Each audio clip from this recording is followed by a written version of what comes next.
Mm-hmm.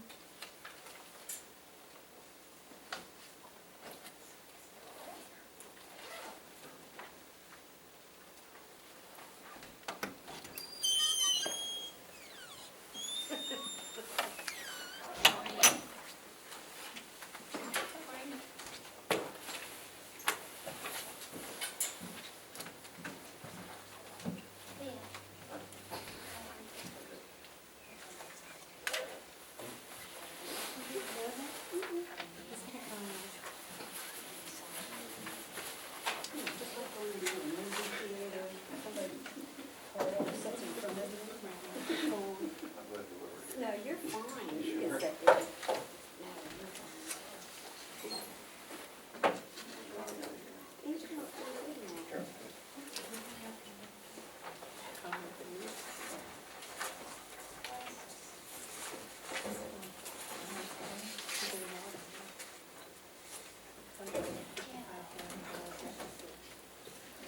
I knew it.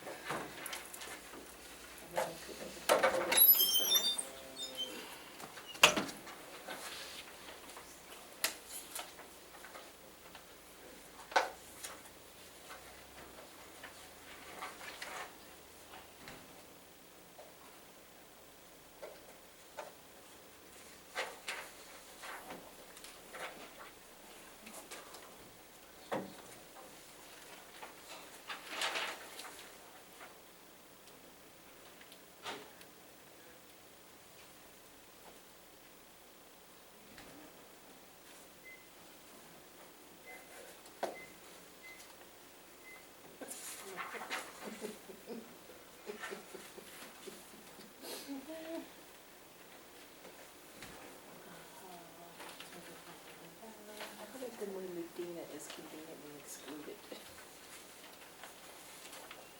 See all the green would be smell if you're Monday. Southwest Portland is out. It isn't?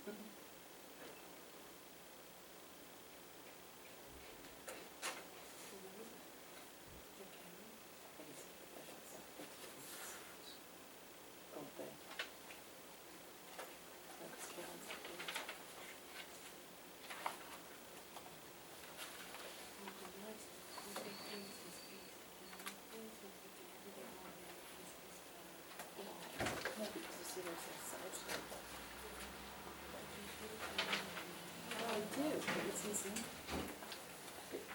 I know. Agenda item.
you guys think? Down at then, Where was it? up in the line, line by Nancy's house, Oh, wait, yeah. all the way in. How you doing? We got spared now.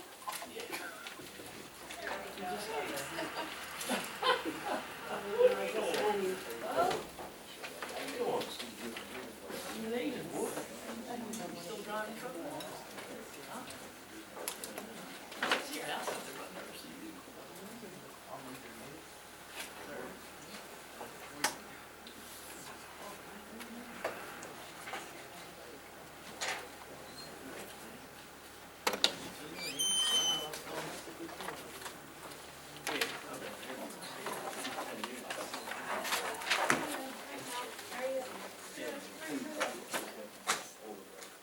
Younger. Yes, sir. Oh my God, I can't think of it. He helps us back.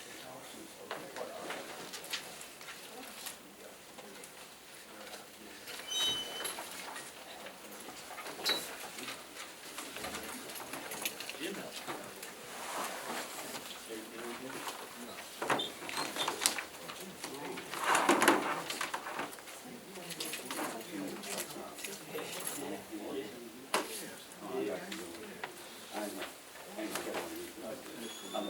Good seeing you, man.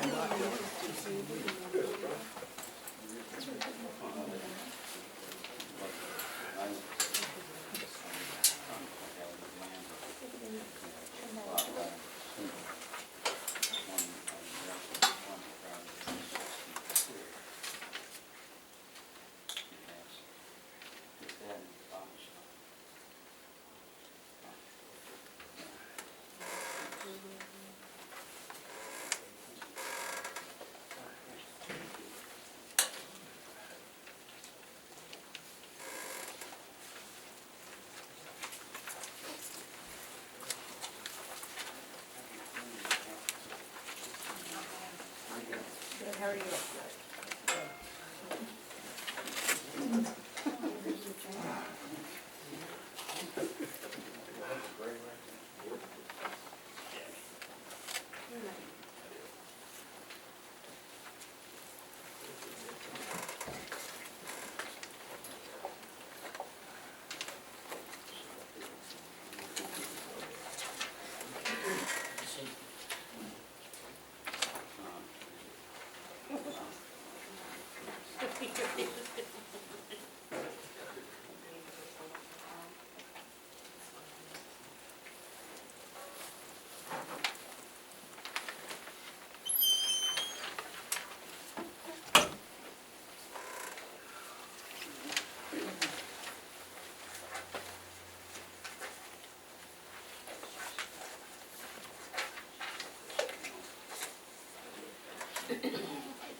Was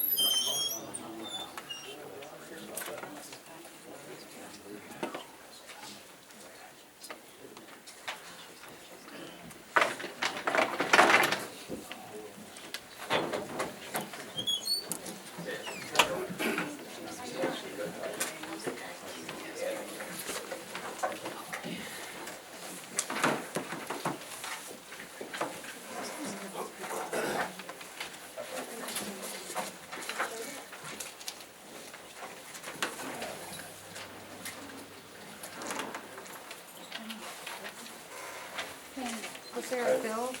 Welcome everybody to the February 23rd, 2016 Board of Supervisors meeting. We'll start with a moment of silent meditation followed by the pledge.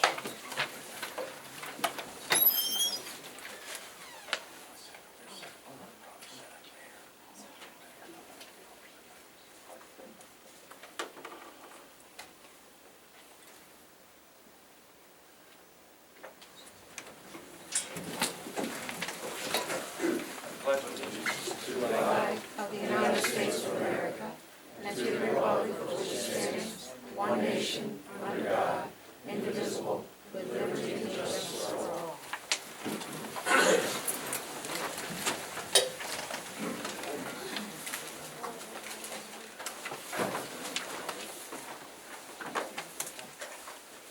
Just as a reminder, the rules of conduct are in the back of in the back there next to the meeting agenda. And as a reminder too, we'll just go over it again. It's general rules. No shouting, no interrupting anybody. All questions, comments are directed towards me. No personal attacks, anything like that. Pretty straightforward. Approval of minutes. I make a motion to approve the December 22nd, 2015 Board of Supervisor meeting minutes as presented. Second. Questions or comments? Yeah, at least on page 7, underneath B, discussion, just asking for the language of that heated to be taken out.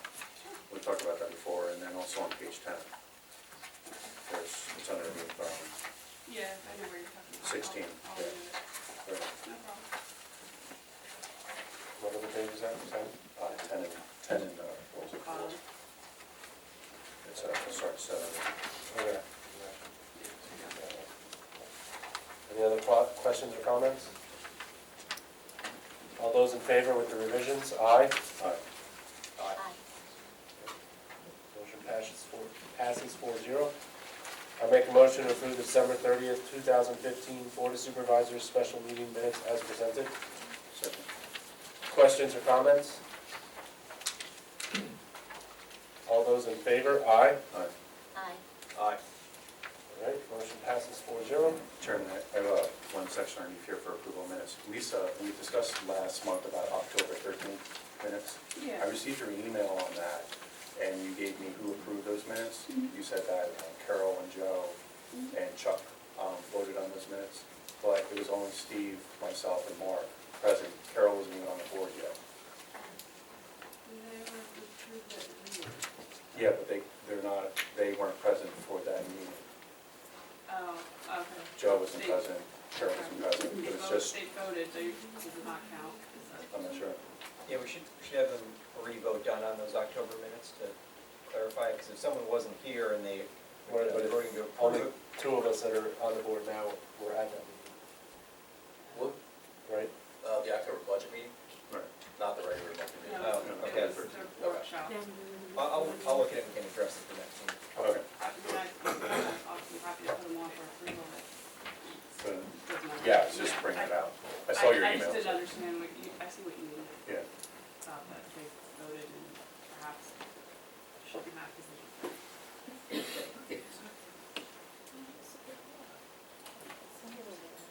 Citizens by request, Ellen Cooner. I get it right? You here? yeah, just in the door. Okay. Yeah. Please come up front here to the microphone. Turned off.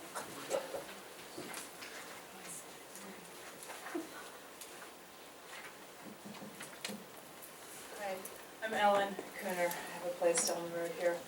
Do you need addresses and all that stuff, or no? Well, you can if you want. It's not a requirement. It's okay. I actually had been to a meeting several months back and had asked about, a couple things about the recycling process that we do here. One was, if in fact, like, commercial and industrial programs and buildings are also required to participate. And everybody said, we think so, we'll get back to you. I think in reading the ordinance, it appears as if they are. I'm wondering if there's any follow-up on that, and also if we could consider starting our own separate little program to recycle the boxed styrofoam that comes in so many packages with all the online purchases these days. It's kind of like the hard, square formed styrofoam. Sorry, I've been running. Had a printer problem. But I did check with Nancy Fromnick over at the Chester County Solid Waste Authority. They accept the boxed styrofoam up there. She said we could, if we wanted to do our own small collections periodically, bring stuff up, but if it became like a big program, that they take theirs to a reprocessor in Leola, and she could give us all the details on that. So I think, I know it's not a requirement, I just think it would be a good green initiative to start at like a grassroots level. Not that I'm into making work for people, but I would help coordinate it if you guys needed volunteers or whatever to sort of do it. And there's also ways to consider recycling number 6, which is the polystyrene foam, the stuff that so many food or restaurants, food service places use or restaurants use for like leftovers or to go. That is not acceptable in general, residential recycling. But if you go to dartcontainer.com, they have a whole section on their website, and it's called How to Include Number 6 in Municipal Recycle Programs. And I was trying to print that out, but I was having printer problems. So those are kind of my points, concerns, and questions. Just trying to maybe see if we can be a little greener, and if in fact various commercial buildings that are supposed to participate, somehow establishing a follow-up program if we don't have it. And then there's all kinds of penalties written into the ordinance, but they seem almost extreme, like $1,000 penalty and time in jail and this and that, and you go to court in Westchester. In former communities or other places where my family has homes, we are warned if in your trash, your garbage trash, they find any kind of glass or metal recyclable item, like they'll say, please do not, you must do, recycle all this. If you're cited again, you'll receive like a $300 fine, which they do, or $400 or $500.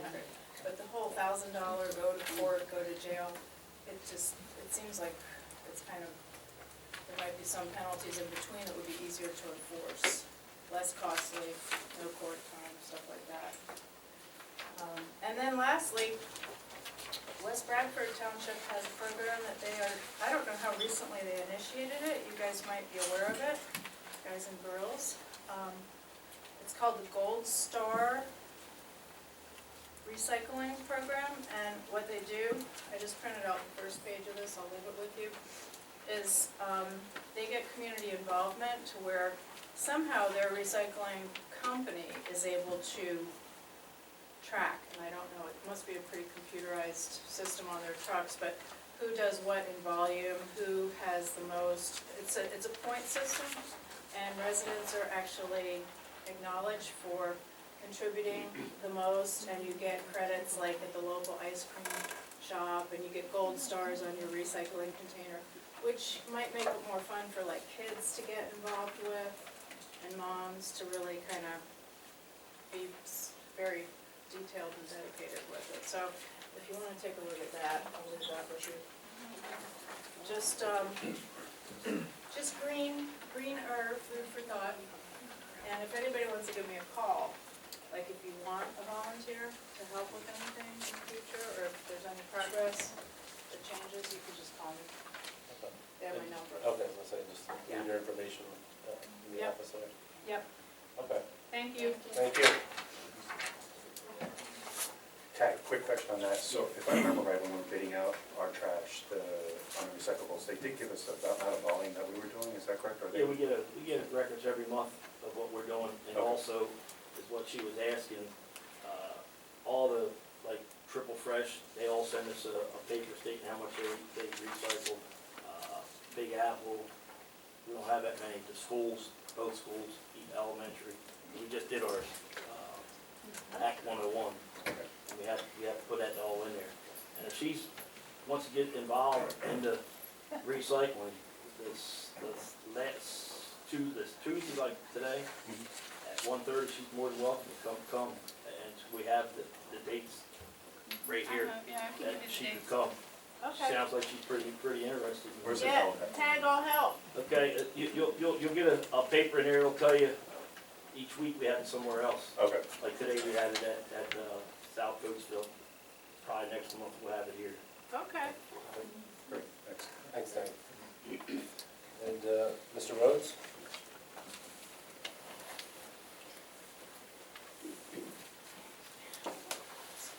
Okay, what I wanted to talk about, and we have been discussing it in the last couple of years, is the Mortonville Creek Road. All right, and there's a PennDOT number for that there, but most residents always realize it's Mortonville Creek Road, one that leads from Mortonville to Coatesville. And then New Lynn also has the same problem. I talked with Andy Dinneman's office, Doug, and also I've been talking with our state representative, Harry Lewis, in reference to the road. As you gentlemen know, we have two major roads that are closed. All right, Frog Hollow and Creek Road. All right. You know, from talking to the different candidates and other residents, it's very inconvenient. It's tough on the school district. The police goes all out around in order to get the certain locations because of these roads being closed. Covered bridges being worked on would be about another 8 months, weather permitting, and that bridge will be open for traffic. Not heavy trucks, but it'll be open for passengers going over toward West Marlboro instead of going all the way out. But in reference to the Mortonville Bridge, there's 2 grants, all right? And one of the grant is by PennDOT. And basically it was put in by December, but we can still put in for it now. The other one is by DECE,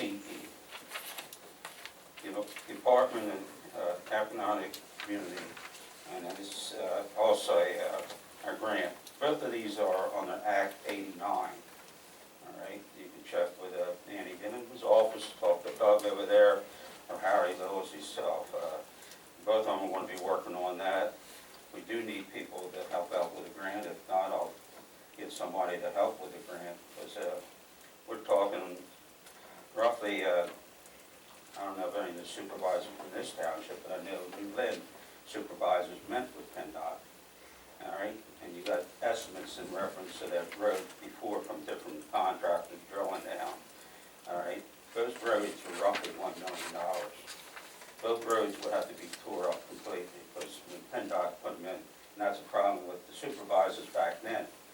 There was a big push for turning over state roads to townships, and the township took it over. Well, that road there, you can keep blacktopping it, but it has nothing to do with what's going on underneath that road. I showed pictures before that I had pictures of water running in there and deteriorating the tag knows. As well as I know, we spent $100,000 for stone being riprap on the side of the bank. The branding one washing away the bank, which affects the road and the guardrails. So we already spent over $100,000 in reference to that. That was just a fix, a temporary fix basically, because what happened from there was that the bank came down on the other side. We only have 1 lane traffic, and yes, you could open that up yourself, that's a major road for school buses. And so somebody would have to give. And basically the road's open up to the residents that live on that road. Basically, there's 3 residents, I believe, live on that road before you get to the section where it's real bad. So they can go past there to get to that. But I definitely would like the supervisors to be part of this if we set up a meeting with Harry Lewis or any gentleman's office to discuss it. I know it was discussed, one supervisor mentioned about, oh, we can't afford it. You can get a grant for roughly $700,000.